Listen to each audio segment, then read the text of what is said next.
So just quickly about my background, and we'll enter the US real estate market with Lennar. Rất hân hạnh được chào đón các anh chị nhà đầu tư và cộng đồng GIA đến với việc đầu tư bất động sản tại Hoa Kỳ cùng tập đoàn Lennar. And I'm now, next slide, please. I'm now in my 31st year in the real estate business, having done that now for 13 years in Asia, and with Lennar in the recent 8 years, focused on the Asia market, and absolutely, we spend a lot of time and are very focused on the Vietnam market. Một chút về bản thân tôi, đây đã là năm thứ 31 tôi làm việc trong thị trường bất động sản tại Hoa Kỳ rồi, và cũng là năm thứ 13 mà tôi làm việc tại châu Á. Riêng với tập đoàn Lennar thì tôi đã có 8 năm làm việc với họ, và trong suốt thời gian đó tôi đã có điều kiện tiếp xúc rất sâu sắc với thị trường tại châu Á, cũng như hỗ trợ tập đoàn Lennar đem tới những bất động sản tuyệt vời cho các khách hàng ở đây. Next slide, please. So I'd like to share a little bit about the company Lennar. We are the largest residential home builder in the United States, having been founded in 1954 and listed on the New York Stock Exchange in 1972. We are a Fortune 500 company.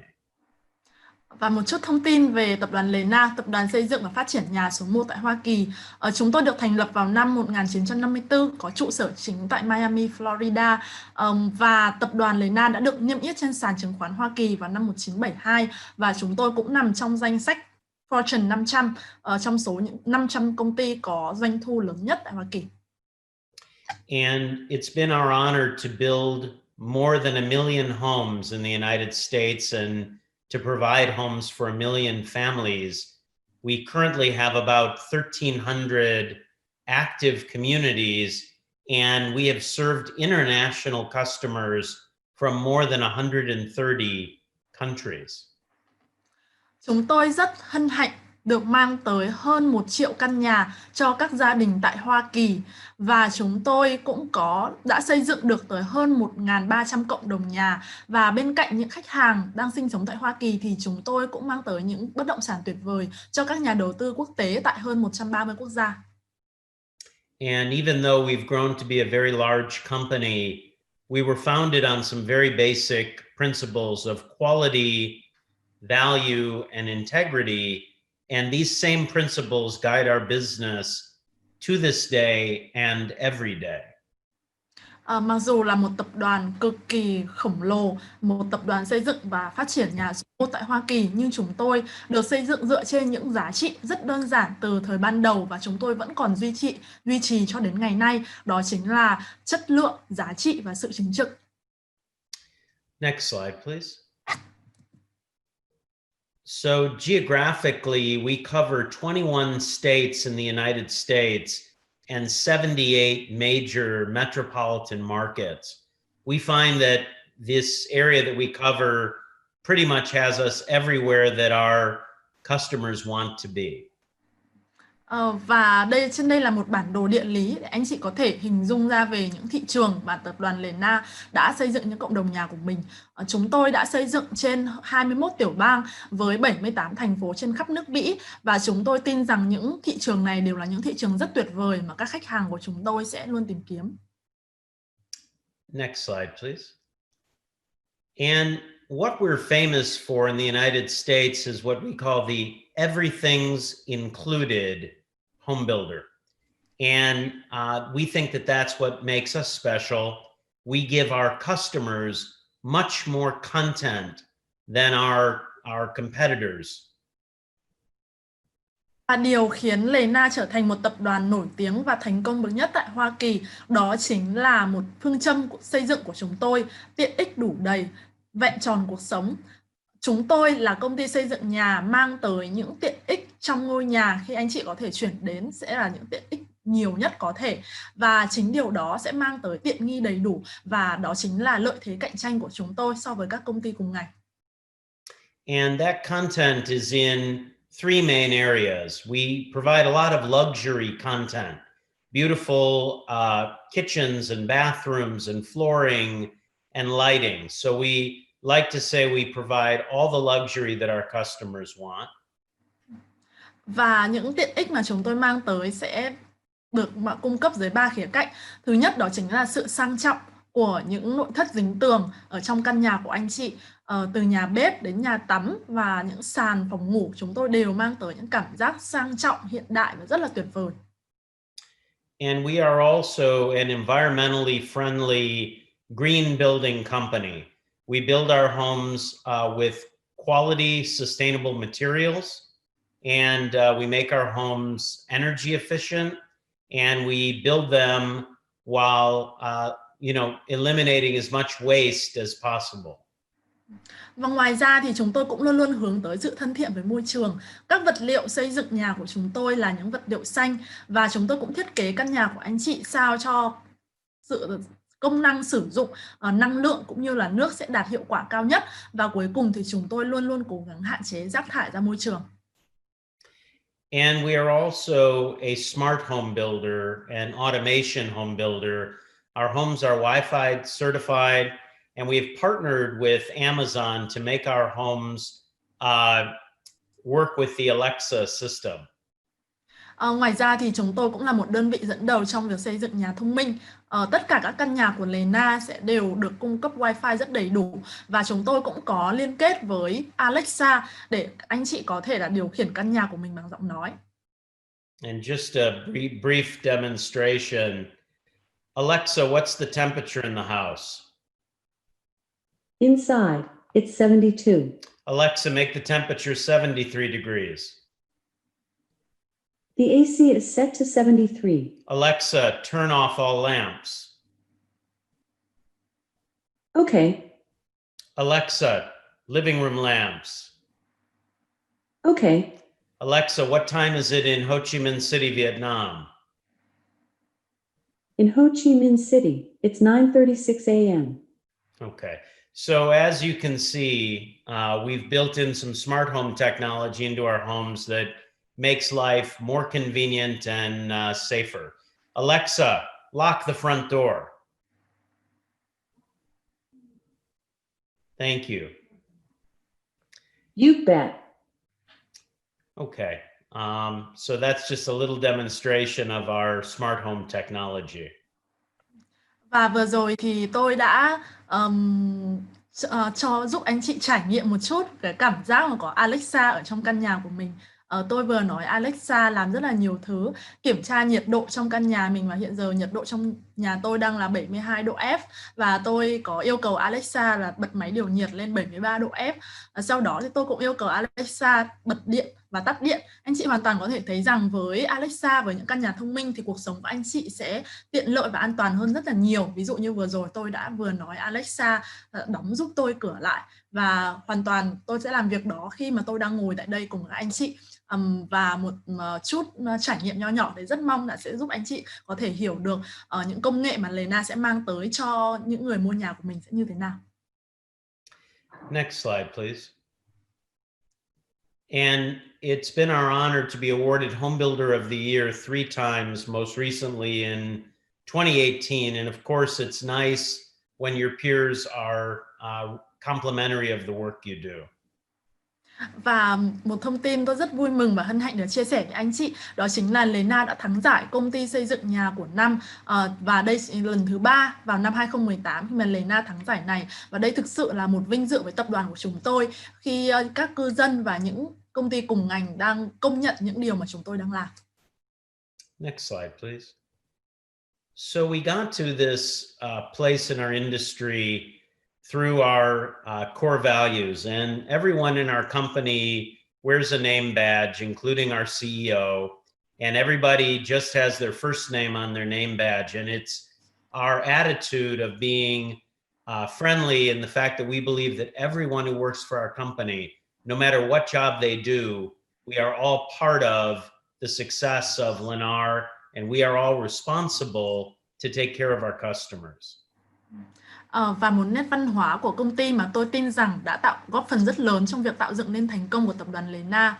Như anh chị có thể thấy, tất cả chúng tôi sẽ đều đeo một thẻ tên cho mình, kể cả từ những nhân viên cho đến CEO. Và với thẻ tên này thì chúng tôi sẽ đeo tên của mình, first name, chứ không gọi nhau bằng họ, last name theo thói quen thường thấy của người Mỹ. Và với nét văn hóa này thì chúng tôi muốn thể hiện một môi trường làm việc thân thiện cũng như tôn trọng đóng góp của tất cả các cá nhân đối với công ty.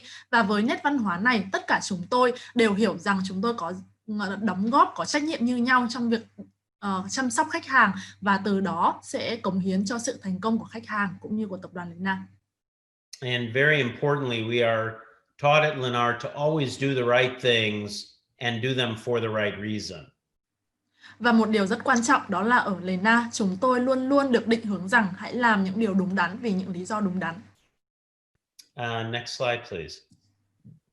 All of this extends to our company values, and we've talked a lot about this, but the reason I bring this up is that it's very important that we partner with the right companies, and this is why we are partnered with Amy and Camly and USHome and Tracy and the Amica team, because we feel that we share common values, and we're really, really careful with the companies that we partner with. Và chắc chắn rồi, mỗi công ty sẽ có một bộ giá trị cho riêng mình, và tập đoàn Lennar cũng vậy.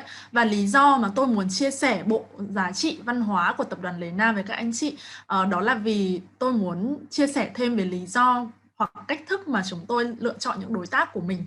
Chúng tôi luôn luôn mong muốn sẽ tìm được những đối tác sẽ chung bộ giá trị, chung chia sẻ những nét văn hóa với chúng tôi. Và đó cũng chính là lý do mà chúng tôi làm việc rất gần gũi thân thiết với Camly Group, với chị Camly, Amy, với chị Tracy và toàn bộ team USHome Amica, bởi vì chúng tôi hoàn toàn có thể cảm thấy những nét tương đồng trong bộ giá trị văn hóa của chúng tôi và Camly Group. Next, please. So it's also very important that we stand behind our homes, and we have one of the best warranties in the entire home building industry. We call it our 1 to 10 warranty. Một trong những điểm cực kỳ đặc biệt mà tôi muốn chia sẻ kỹ hơn với anh chị trong ngày hôm nay, đó chính là chúng tôi có một trong những chương trình bảo hiểm tốt nhất trên thị trường dành cho các căn nhà của anh chị. Đó là chương trình bảo hiểm đặc biệt 1 năm, 2 năm và 10 năm. And we work very hard to deliver homes which have no defects. But in the first year, if there's anything small with the workmanship, any little piece of paint or anything that needs to be adjusted, for the entire first year, we're happy to come out and make these small adjustments in the workmanship of the home so that every Lennar home can be perfect. Chắc chắn rồi, chúng tôi sẽ luôn luôn cố gắng và nỗ lực hết mình để mang tới cho anh chị những căn nhà hoàn hảo, không có bất kỳ một lỗi lầm gì vào thời điểm anh chị nhận bàn giao căn nhà của mình. Tuy nhiên, trong 1 năm đầu sử dụng, nếu anh chị có bất kỳ một vấn đề gì xảy ra do lỗi của bên thi công, ví dụ như chúng ta sẽ có những vết sơn bị chóc, hoặc là có những viên gạch bị cong, bị vênh mà do lỗi của thi công, thì chúng tôi hoàn toàn rất hân hạnh được hỗ trợ anh chị, bảo hành cho anh chị trong suốt 1 năm đầu tiên kể từ ngày bàn giao của căn nhà của mình. Next slide, please. And then we have what we call our 2 years, and our 2 years are for all of the mechanical systems of the home. The plumbing, the electrical, the heating, the cooling, all of the mechanical systems of the home are covered for 2 full years. However, some of the manufacturer's warranties, like on the furnace and the air conditioning, go much longer than that, but Lennar covers the entire mechanical systems for the first 2 years.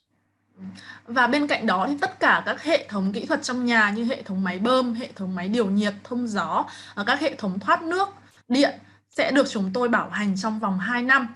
Chắc chắn rồi, với các vật dụng kỹ thuật trong nhà như máy giặt, máy sấy, tủ lạnh, bàn bếp thì anh chị sẽ có chương trình bảo hành riêng của nhà sản xuất, và những chương trình bảo hành đó còn kéo dài hơn cả chương trình 2 năm của chúng tôi nữa cơ.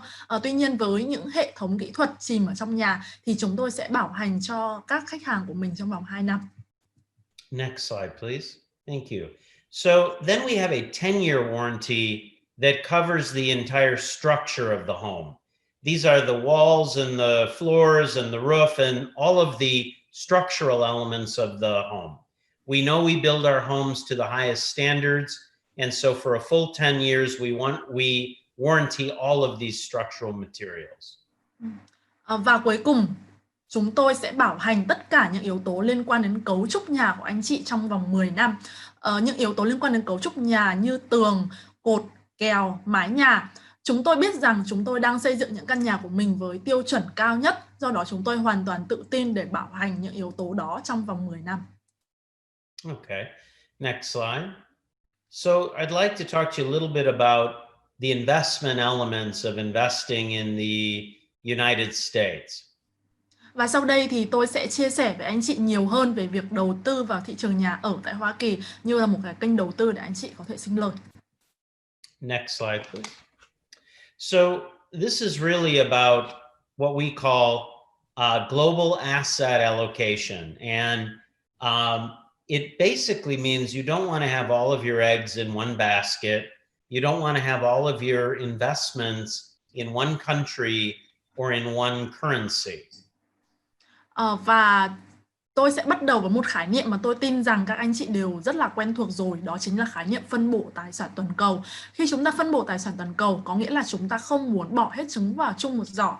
Chúng ta không muốn tất cả các khoản đầu tư của mình sẽ nằm ở một quốc gia nào đó hoặc ở cùng một loại tiền tệ nào đó. And definitely Vietnamese investors are starting to focus on global asset allocation. Và rõ ràng là tôi có thể thấy được các nhà đầu tư Việt Nam đang bắt đầu chú trọng rất mạnh vào việc phân bổ tài sản toàn cầu của mình. And the United States is a popular destination among global investors because the US has a stable economic and investment environment, and asset security for foreign investors is very strong. Và trong khi tìm kiếm các thị trường để phân bổ tài sản vào toàn cầu như vậy thì Hoa Kỳ là một thị trường rất tuyệt vời trong con mắt của các nhà đầu tư.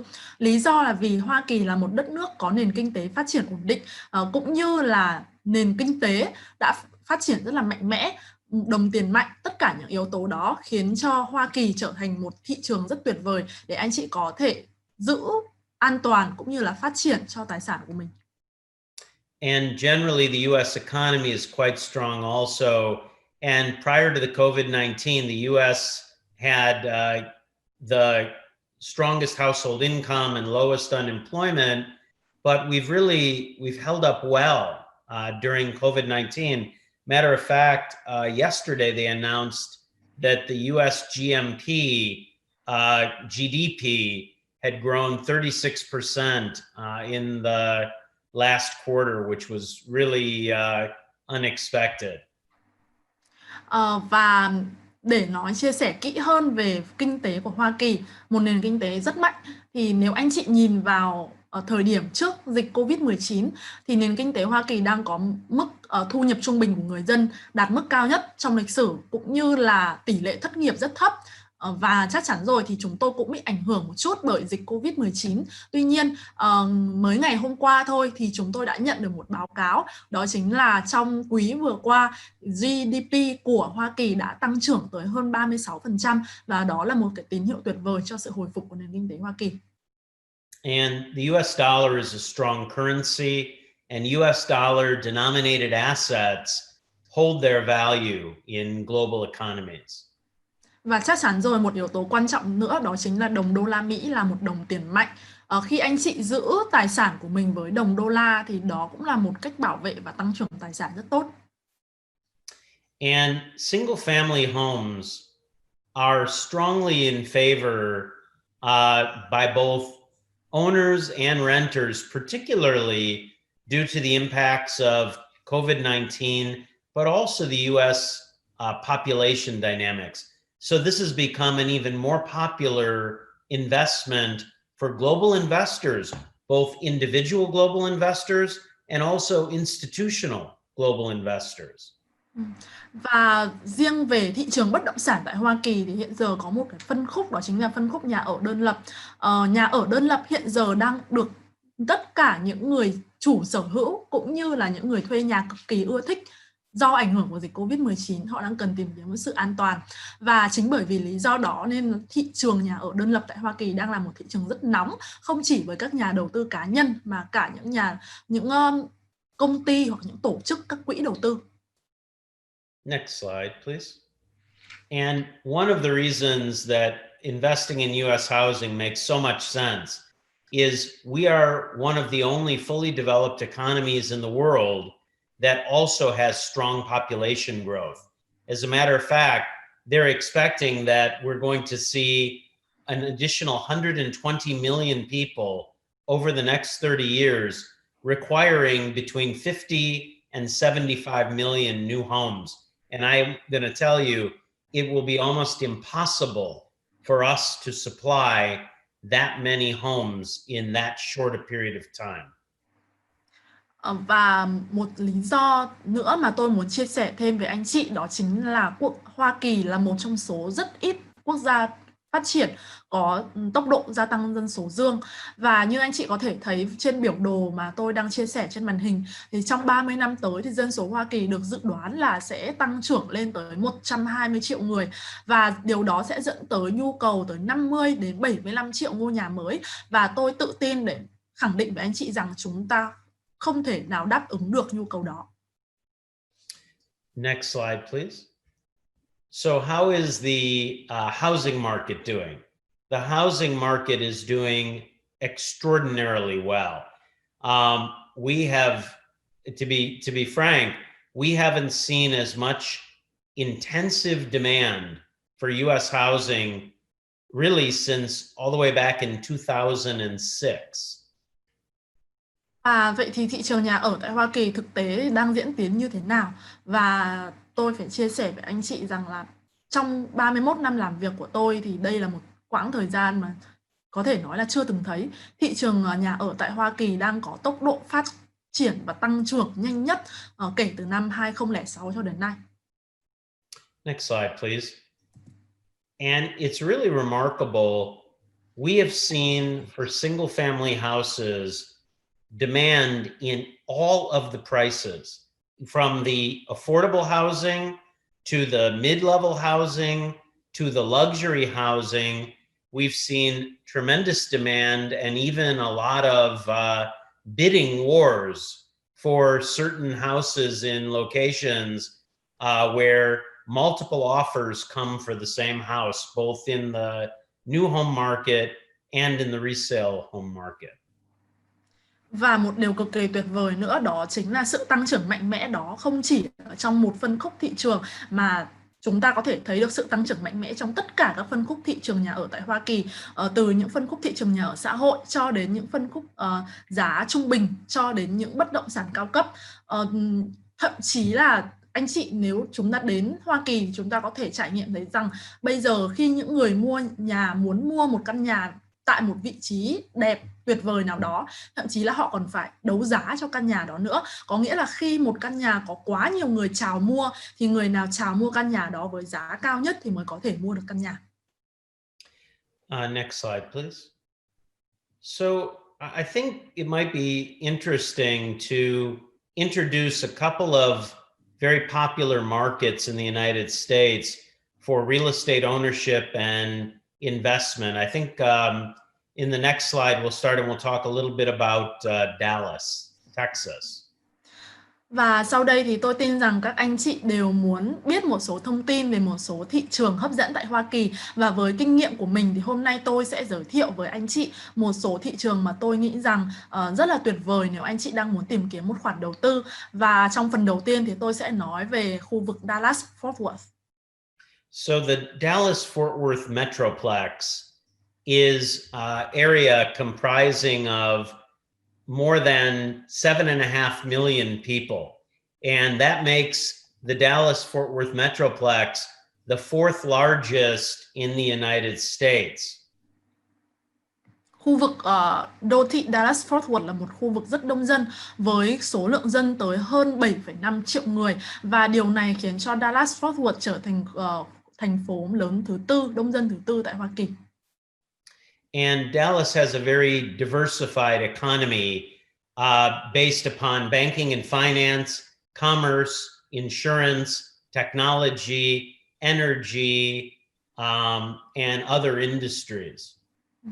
Và một điểm tuyệt vời nữa về thị trường Dallas đó là nền kinh tế ở đây rất đa dạng, không bị phụ thuộc vào bất kỳ một ngành nghề cụ thể nào. Chúng ta có ngân hàng và tài chính, có thương mại, bảo hiểm, viễn thông, công nghệ, năng lượng và rất nhiều ngành nghề khác. And Dallas has 24 of the world's Fortune 500 companies.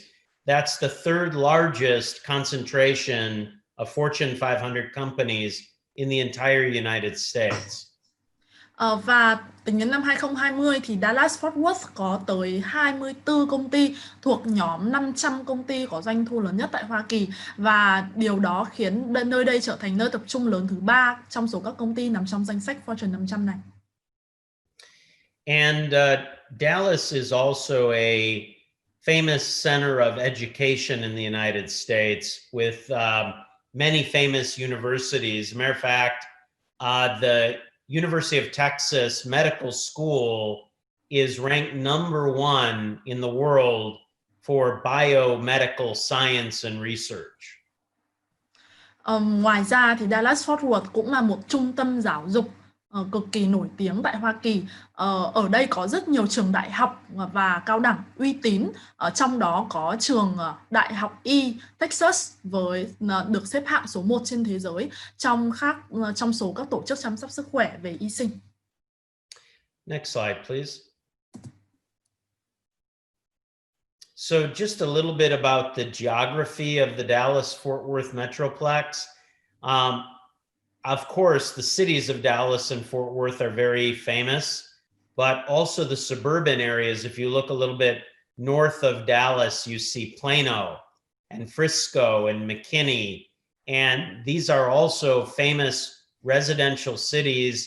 And Plano is and Frisco is a technology hub of the Dallas-Fort Worth Metroplex, if you look just a little bit north of Dallas. Và chắc chắn rồi, tôi tin rằng với anh chị thì Dallas-Fort Worth là hai đô thị cực kỳ nổi tiếng. Tuy nhiên, nếu anh chị nhìn ra những khu vực xung quanh vùng ven của Dallas và Fort Worth thì chúng ta cũng có rất nhiều đô thị rất tuyệt vời. Ví dụ như nếu anh chị nhìn về phía bắc của Dallas, chúng ta có Frisco, chúng ta có McKinney và Plano. Trong đó thì Frisco là một trong những trung tâm công nghệ kỹ thuật hàng đầu tại Texas. Next, please. And just a little bit of give us a feeling of what Dallas looks like. It has a phenomenal downtown area with a great cityscape, also wonderful city parks, sporting stadiums, and beautiful universities. Really diversified kind of appearance of the city to give everybody kind of what they may like. And the infrastructure in Dallas is among the newest and best of any US city. The roads, the bridges, the electricity, the water, everything is top level. Và một số hình ảnh để mong anh chị có thể hình dung ra những trải nghiệm mà chúng ta có thể có khi sinh sống tại Dallas. Anh chị có thể thấy rằng Dallas là một thành phố có phong cách sống rất đa dạng. Chúng ta có thể tận hưởng những không khí trong lành tại công viên, hoặc không khí sôi nổi tại những sân vận động, sân bóng, cũng như là chúng ta có thể có những cảnh đêm cực kỳ tuyệt vời và diễm lệ, và các trường đại học thì lại vô cùng cổ kính. Dallas thực sự là một thành phố mà tất cả mọi người đều có thể tìm thấy những gì mà mình thích ở đó. Bên cạnh đó thì một điểm mạnh nữa của Dallas đó chính là đây là một thành phố có cơ sở hạ tầng, cầu, đường, điện nước rất mới, một trong số những thành phố có cơ sở hạ tầng mới nhất tại Hoa Kỳ. Next slide, please.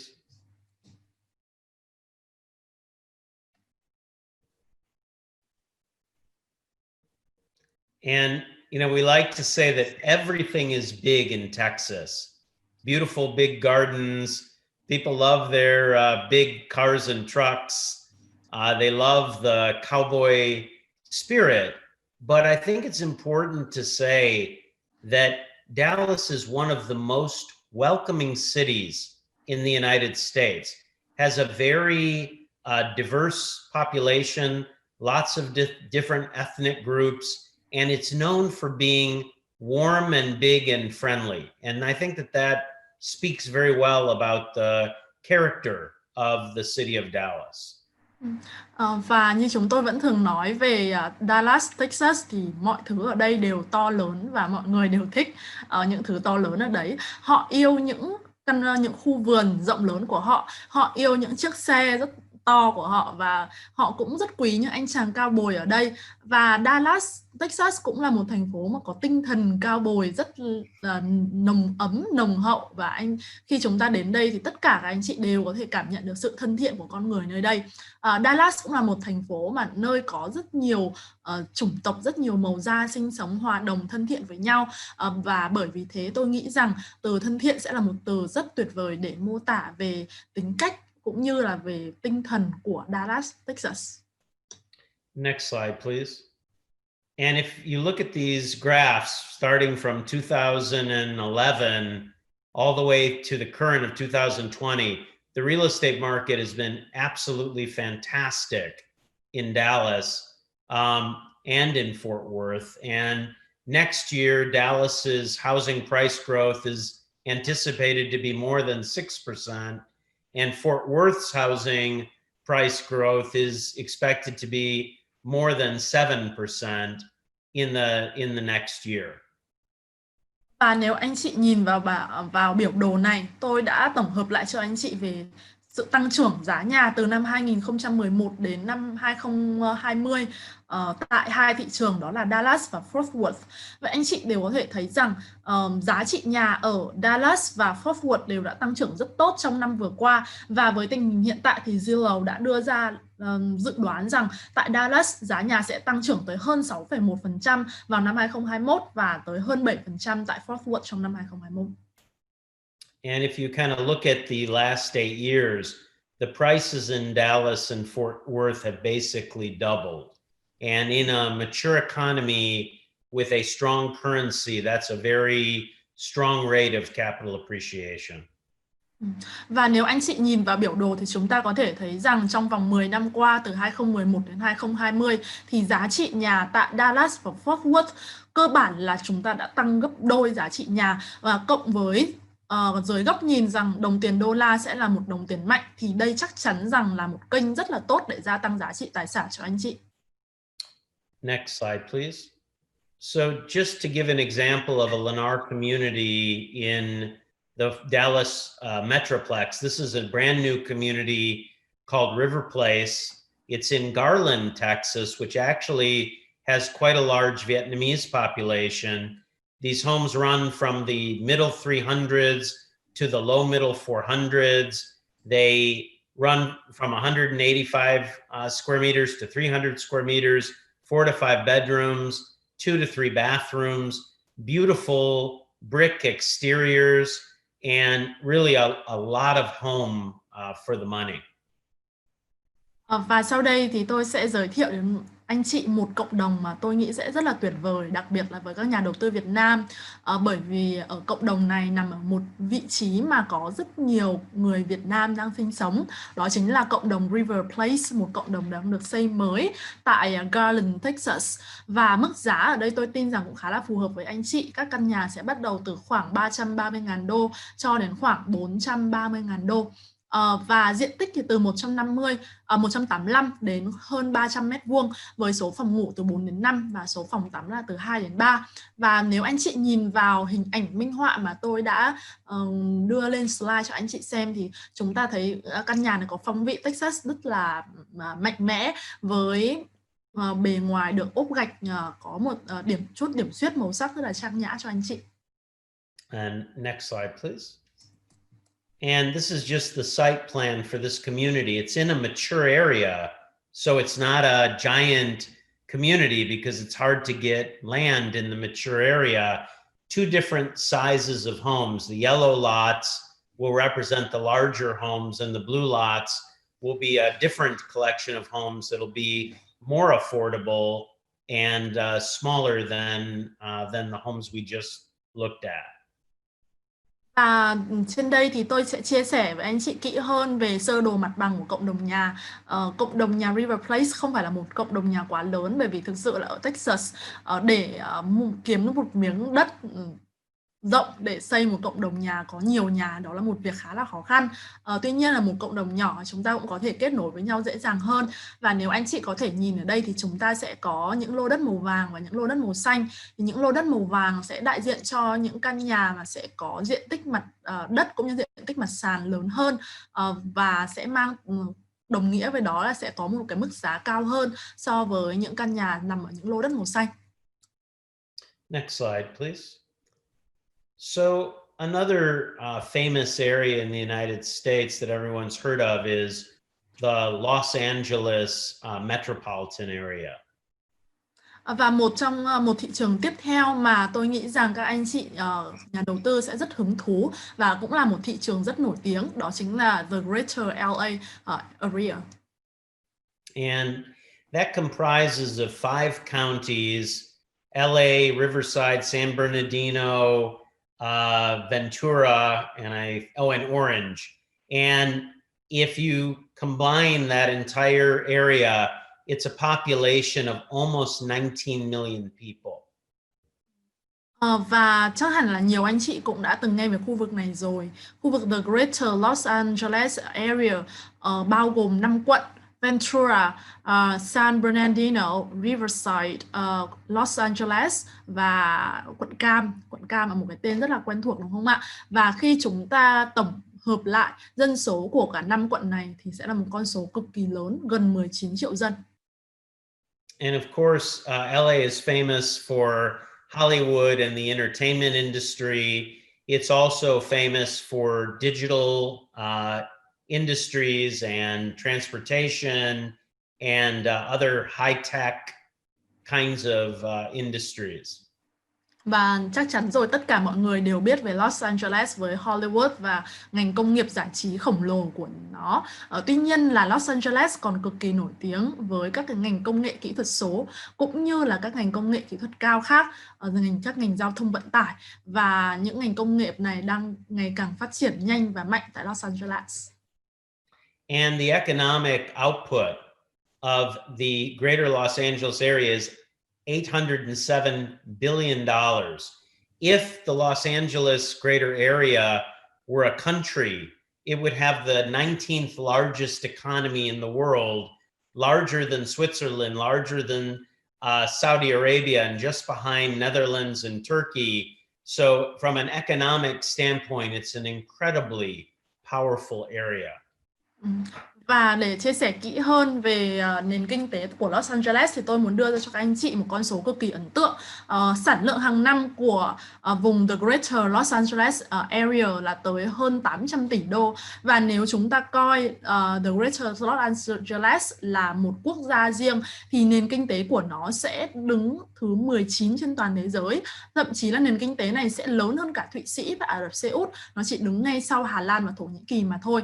Một con số để anh chị có thể hình dung được tốc độ phát triển của thị trường tại đây. And Los Angeles greater area is also famous for its educational institutions.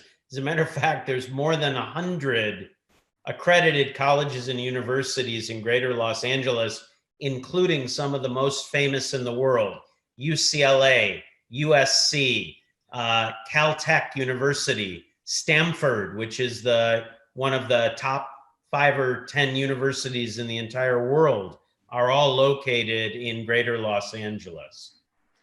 Và chắc chắn rồi, Los Angeles cũng là một trung tâm giáo dục cực kỳ tuyệt vời. Trên thực tế thì chúng ta có tới hơn 100 trường đại học và cao đẳng chỉ trong khu vực The Greater Los Angeles mà thôi.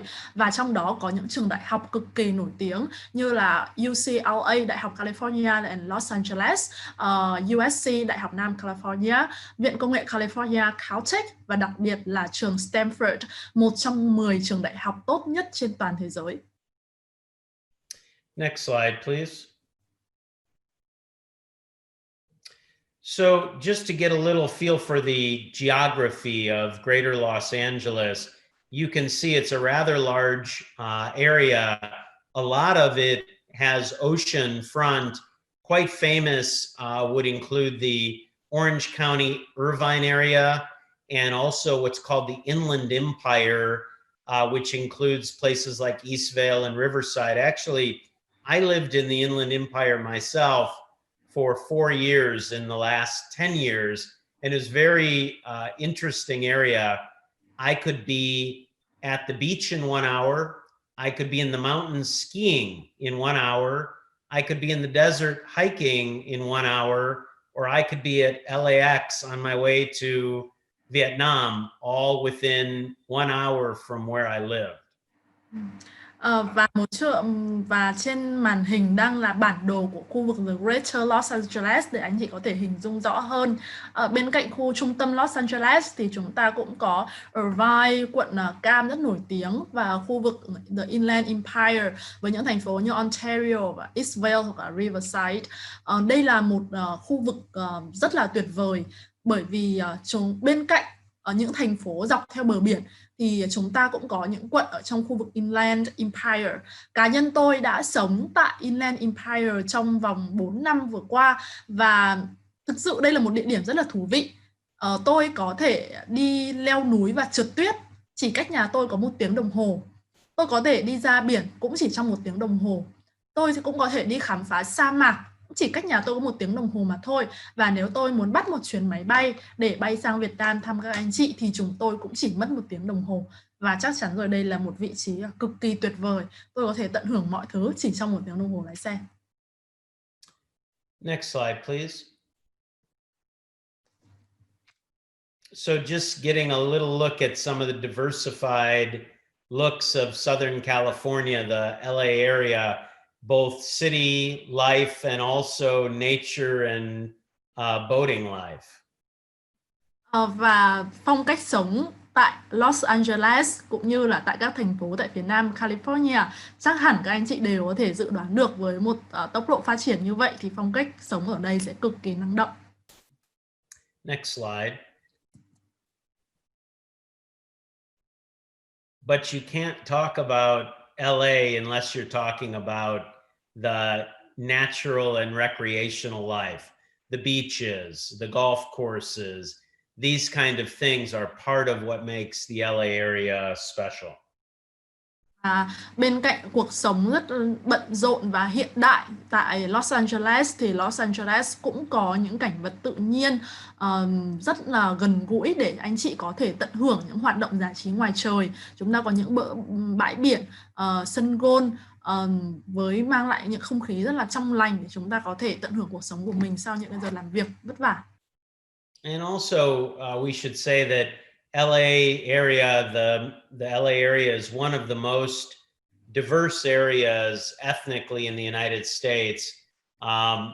Has people from all over the world, Asian countries, Vietnamese, and it's kind of a melting pot of cultures.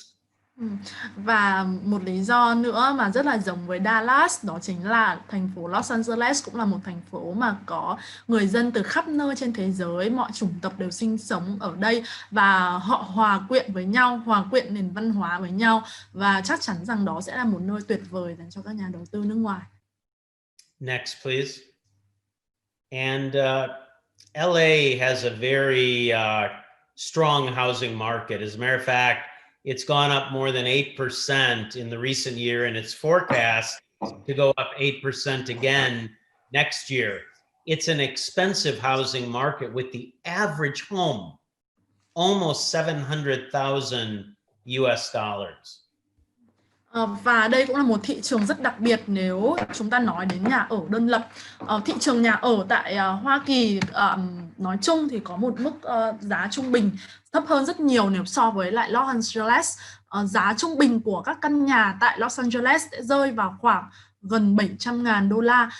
Và mặc dù với một cái mức giá rất cao như vậy nhưng mà giá trị nhà ở Los Angeles lại tăng trưởng liên tục. Trong năm qua thì giá trị nhà tại đây đã tăng tới 8,2%, và theo như trang web Zillow dự đoán thì chúng sẽ tăng tiếp 8,1% nữa trong năm tới. Next slide. But if you know where to look, you can still find some relatively affordable housing in the Los Angeles area. one of the communities we have is in an area called Eastvale. And it's a newly developed area in the recent 15 years. Good infrastructure, good schools, nice shopping.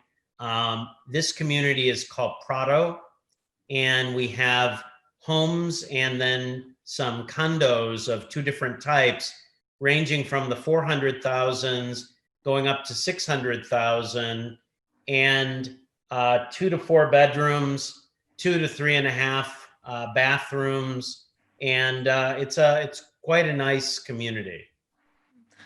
Và mặc dù với mức giá tại thị trường Los Angeles khá là cao như vậy, tuy nhiên nếu anh chị có thể nhìn kỹ hơn thì chúng ta hoàn toàn có thể tìm được những căn nhà có mức giá rất là hợp lý.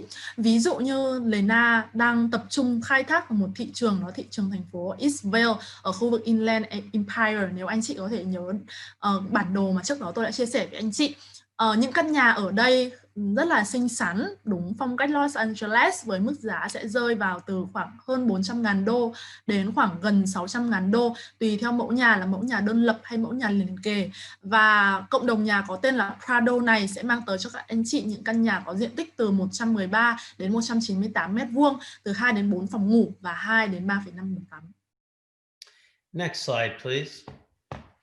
And just a little show the site map. You can see the different housing types, the single family homes on the lower half, and then the two different kinds of multifamily homes. It's got a nice entrance. It has a nice swimming pool and amenity. It's a nice quality of life in the Prado community. And by the way, we've only been selling it about a year. It's almost sold out.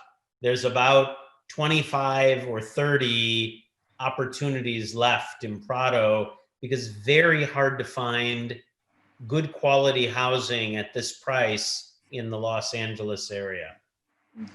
Và trên đây là sơ đồ mặt bằng tại cộng đồng nhà Prado. Anh chị hoàn toàn có thể thấy rằng ở khu vực phía dưới của bản đồ, ở trên đường Montecito Lane, thì đó chính là khu vực dành cho các căn nhà đơn lập. Còn những block phía trên đường Cieno, Orange, Veneza, Turin thì đó là khu vực cho những căn nhà liền kề. Và chắc chắn rồi, đây là một thị trường cực kỳ hot bởi vì chúng tôi mới mở bán cộng đồng nhà Prado có 1 năm thôi. Tuy nhiên là cộng đồng nhà này đã gần như bán hết các lô, các căn ở đây. Anh chị có thể thấy chúng tôi có một bể bơi rất xinh xắn, cũng như là các tiện ích tại cộng đồng này rất nhiều và đầy đủ để mang tới cho anh chị một cuộc sống tiện nghi nhất có thể. Và hiện giờ thì chúng tôi chỉ còn khoảng 25 đến 30 lô đất còn lại trước khi là cộng đồng này sẽ hoàn toàn đóng cửa, không còn có thể bán thêm một căn nhà mới nào ra ngoài thị trường nữa. Next slide, please.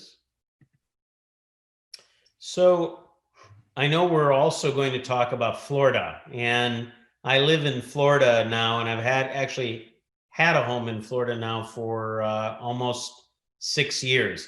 There's two we call the sunshine states in the United States.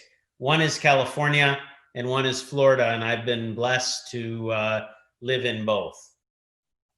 Và tôi muốn chia sẻ thêm với anh chị về một cộng đồng, một thành phố cực kỳ tuyệt vời mà lát nữa USHome sẽ hỗ trợ tôi chia sẻ kỹ hơn với anh chị, đó chính là bang Florida. Và như anh chị có thể biết trước từ đó thì ở Hoa Kỳ chúng ta có 2 tiểu bang ánh nắng mặt trời, đó chính là California và Florida. Và tôi đã có may mắn được sinh sống ở cả 2 tiểu bang này trong vòng 6 năm vừa qua. Và Florida thực sự là một thị trường rất tốt. Next slide, please. And one of the areas that I really like is the Tampa area. It's about 2 hours north of where I am now, and it has a nicer climate where you have some seasons, whereas where I live, you basically have the hot season and the hotter season. Tampa has a nice climate, but what's also nice about Tampa is that it's still an affordable housing market. And it's doing quite well this year, and it has done very well in, particularly during the pandemic, because people want single family homes and it's hard to get good homes in this price range, but prices have gone up in the recent year as much as 15%. Và một trong những thành phố mà tôi yêu thích nhất tại Florida đó chính là thành phố Tampa. Và Tampa thì cách nơi mà tôi đang sống hiện tại, nơi tôi đang ngồi, khoảng 2 tiếng lái xe về phía Bắc. Điều đầu tiên tuyệt vời về thành phố Tampa đó chính là khí hậu. Nếu để so sánh thì có lẽ là Tampa sẽ giống như miền Bắc của Việt Nam nhé. Chúng ta sẽ có mùa, trong khi là nơi tôi đang sống thì chỉ có mùa nóng và mùa nóng hơn nữa thôi. Và dưới góc độ các anh chị nhà đầu tư thì Tampa sẽ là một thị trường cực kỳ tuyệt vời vì tốc độ tăng trưởng giá nhà tại đây rất là tốt, trong khi là mức giá vẫn còn khá là phải chăng. Trong năm vừa qua thì giá nhà trung bình tại Tampa đã tăng tới 15%, và hiện giờ với tập đoàn Lena thì chúng tôi biết rằng điều đó khá là khó để có thể mang tới những căn nhà với chất lượng rất tốt, đáp ứng được nhu cầu khổng lồ của thị trường. Nhưng mà chúng tôi vẫn đang cố gắng để mang tới cho anh chị những cơ hội tuyệt vời, trong khi mức giá của chúng ta vẫn còn đang ở mức khá phải chăng. Next slide, please. And this gives you a little idea of two aspects of the Tampa area that are important. One, of course, is the real estate market, and you're looking at 5 years, and you can see the prices have gone up for 5 years, actually almost 60% in 5 years in the Tampa area. And then you see the population growth, and Tampa's population is growing at a rate well above the United States average. It's growing at about 13% a year. Và trên đây là hai biểu đồ để anh chị có thể hiểu rõ hơn về nhu cầu tại thị trường của Tampa. Đầu tiên là biểu đồ bên tay trái của chúng ta là chỉ số giá nhà ở. Thì anh chị có thể thấy rằng trong 5 năm từ 2015 đến 2020 thì mức giá nhà tại đây đã tăng lên tới gần 60%. Và lực đẩy đằng sau việc sự tăng trưởng này, một phần nó chính là do tốc độ tăng trưởng dân số tại Tampa.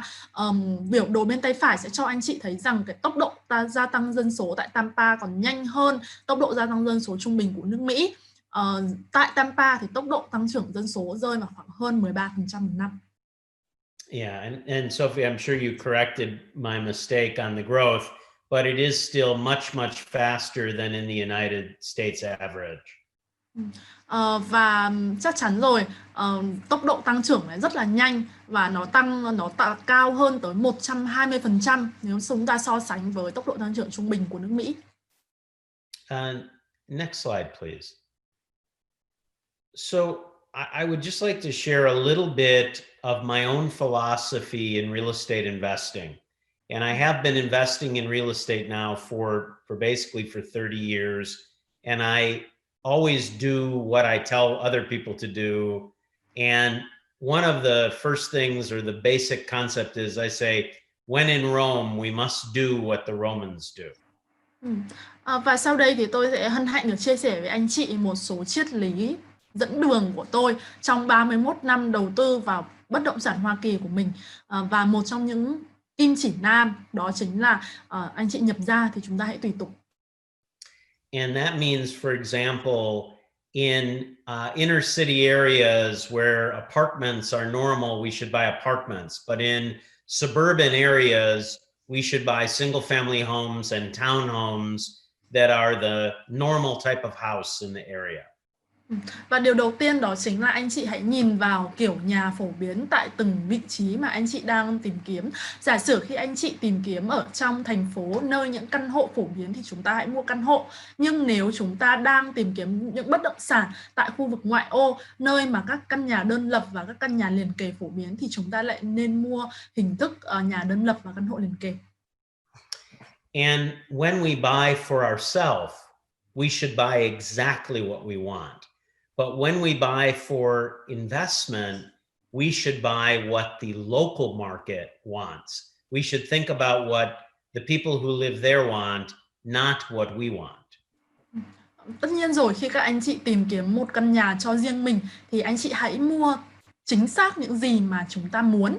Tuy nhiên, đứng dưới góc độ một nhà đầu tư thì anh chị nên nhìn nhận những khách hàng tiềm năng của mình sẽ muốn gì. Cũng có nghĩa là những cư dân bản địa ở đó, thẩm mỹ của họ với các căn nhà sẽ như thế nào. And we should buy the normal kind of house, the average house in an area. We don't want the least expensive or the most expensive or the smallest or the largest. We want a nice, normal, average home. Và một là tips tiếp theo của tôi đó chính là anh chị hãy mua những căn nhà ở mức trung bình chung của thị trường. Có nghĩa là giá ở mức trung bình, diện tích ở mức trung bình và các yếu tố về mặt thẩm mỹ cũng sẽ phù hợp với điều kiện bình thường của địa phương, và điều đó sẽ khiến căn nhà của chúng ta trở thành một căn nhà sẽ nằm ở cái mức trung bình chung mà nó sẽ dễ bán, dễ cho thuê hơn rất nhiều. And some people like to invest for long-term growth. And some people like to invest for cash flow. My feeling is we should find investments that can do both, can give us good operating cash flow and can also give us good growth returns. Một số nhà đầu tư thì ưa thích tìm kiếm những căn nhà mà mang tới cho họ dòng lợi nhuận, dòng hàng năm từ việc cho thuê tốt. Còn có những nhà đầu tư lại muốn tìm kiếm những căn nhà mà có mức độ tăng trưởng giá nhà qua nhiều năm tốt. Và với cá nhân tôi thì tôi sẽ luôn luôn khuyên các nhà đầu tư của mình là tại sao chúng ta không tìm kiếm những bất động sản mà có thể đáp ứng được cả hai tiêu chí đó, vừa đem tới một nguồn lợi nhuận hàng năm ổn định cho các anh chị và vừa đảm bảo sự tăng giá nhà trong tương lai. And that means we have to look beyond California and New York. Those are great markets, but very difficult to get cash flow. So we have to be open to looking at places like Texas. We have to be open to looking at places like Florida, where we can get these good blended returns of cash flow and capital growth. Nothing wrong with those other places. They're great places, but I think we need to be broader in our horizon. Và chính nguyên tắc vừa rồi mà tôi chia sẻ khiến tôi muốn các anh chị chúng ta hãy nhìn xa hơn so với chỉ hai thị trường, đó là California và New York. Chắc chắn rồi, đây là hai thị trường rất tuyệt vời nếu nói đến giá trị của nhà cũng như là tốc độ tăng trưởng giá trị nhà hàng năm. Tuy nhiên, đây là hai thị trường mà mang lại cho anh chị rất khó để chúng ta có thể có được một khoản lợi nhuận tiền dòng hàng năm cao từ những bất động sản tại hai thị trường này. Anh chị hoàn toàn có thể mở rộng các khoản đầu tư của mình tới những thị trường rộng mở hơn như Florida hoặc Texas. Đây sẽ là những thị trường mà mang tới cho anh chị nguồn tiền dòng hàng năm, dòng tiền dòng từ việc cho thuê rất tốt, và cộng với việc gia tăng giá trị nhà hàng năm trong thời gian dài hạn thì chúng ta sẽ có được một khoản đầu tư rất là tuyệt vời. Và tóm lại, lời khuyên của tôi ở đây là anh chị hãy cố gắng chúng ta đa dạng hóa những cái thị trường đầu tư của chính mình. And there are developers that go around the world and bring projects to only sell in foreign markets. In my opinion, we should never buy from those developers. Lennar is an example. Last year, sold about 92% of its homes locally and about 8% of its homes globally. This year, probably it'll be closer to 95% of our homes locally because of this very intensive demand for single family homes. Và một điểm nữa đó chính là tôi đã từng gặp khá nhiều công ty cùng ngành. Họ sẽ tập trung vào xây dựng các khu cộng đồng và chỉ bán cho các khách hàng và các nhà đầu tư nước ngoài mà thôi. Tuy nhiên, theo ý kiến và kinh nghiệm cá nhân của tôi thì anh chị không nên tìm kiếm những công ty như vậy. Chúng ta nên tìm kiếm những công ty mà họ tập trung xây dựng chính cho những người dân tại bản địa, và sau đó thì họ cũng có mở thị trường đối với các nhà đầu tư quốc tế nữa.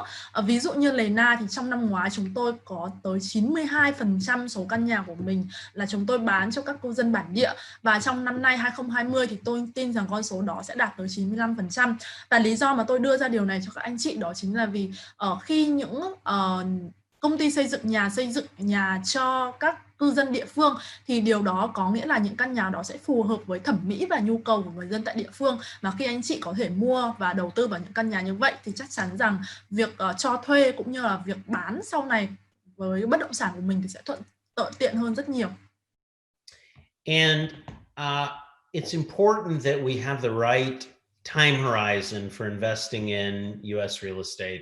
We're not into house flipping, and we need to look at this as a midterm or long-term investment, a U.S. dollar investment, a growth investment to accumulate US dollars.